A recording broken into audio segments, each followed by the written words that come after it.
Chăm sóc của bệnh viện tại nhà là dịch vụ chăm sóc cấp độ bệnh viện, được cung cấp tại nhà. Rõ ràng là bệnh nhân cần sự ổn định ở trong môi trường của chính họ và quản lý việc điều trị tại nhà. Đó là một quá trình chăm sóc phức tạp và tương đương với sự chăm sóc mà bệnh nhân sẽ nhận được tại bệnh viện. Về mặt chuyên môn, bệnh nhân là một bệnh nhân nội trú và có thể được đưa trở lại bệnh viện theo yêu cầu của chính họ, hoặc nếu tình trạng lâm sàng xấu đi đến mức phải nhập viện lại.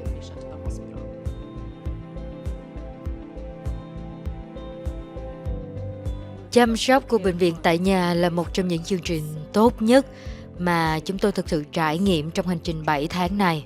Dịch vụ này chỉ làm cho cuộc sống của quý vị trở nên đơn giản hơn, tiếng gõ cửa, người đó có mặt, đỡ vất vả hơn cho bệnh nhân, dễ dàng hơn cho người chăm sóc. Nó làm cho cuộc sống của người chăm sóc dễ dàng hơn rất là nhiều.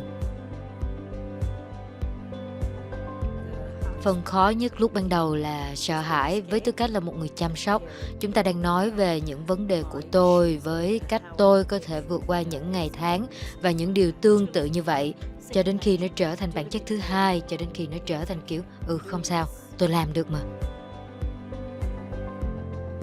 Bởi vì họ khiến quý vị cảm thấy mình là một phần của nhóm chăm sóc, nên quý vị thực sự nhận ra rằng mình có thể làm được điều này. Tôi thực sự cảm thấy sự quan tâm của họ và hỗ trợ mà chúng tôi nhận được trong chương trình này thật tuyệt vời. Chúng tôi thường nói chuyện vặt ở bãi cỏ phía trước nhà và họ luôn hỏi tôi về những câu hỏi về bản thân tôi trong vai trò người chăm sóc. Họ không chỉ quan tâm về Michael trong vai trò là bệnh nhân. Thực tế là tôi có thể liên lạc với họ 24 giờ một ngày. Mặc dù quý vị không cần họ 24 giờ một ngày, nhưng trong tiềm thức của quý vị biết rằng họ ở đó 24 giờ một ngày. Điều đó giúp ích rất là nhiều. Đó là một gói dịch vụ thực sự hữu ích. Họ là những người thực sự quan tâm đến chúng tôi. Nó đơn giản hóa mọi thứ về cuộc sống. Tôi nghĩ Michael đã đáp ứng cực kỳ tốt với việc chăm sóc của bệnh viện tại nhà. Michael dường như phát triển tốt hơn ở nhà.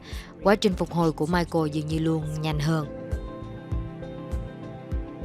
Chỉ cần có một vài chuyên viên vật lý trị liệu đến nhà đã khiến cho Michael mạnh mẽ hơn rất nhiều và mang lại cho Michael sự tự tin.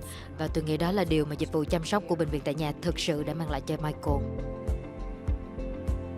Tôi thấy cảm động khi nghĩ về chương trình này. Khi chương trình kết thúc, tôi cảm thấy mình đã mất đi một phần của gia đình mình. Và tôi nghĩ đó là cách tốt nhất để mô tả về họ. Cảm ơn rất là nhiều.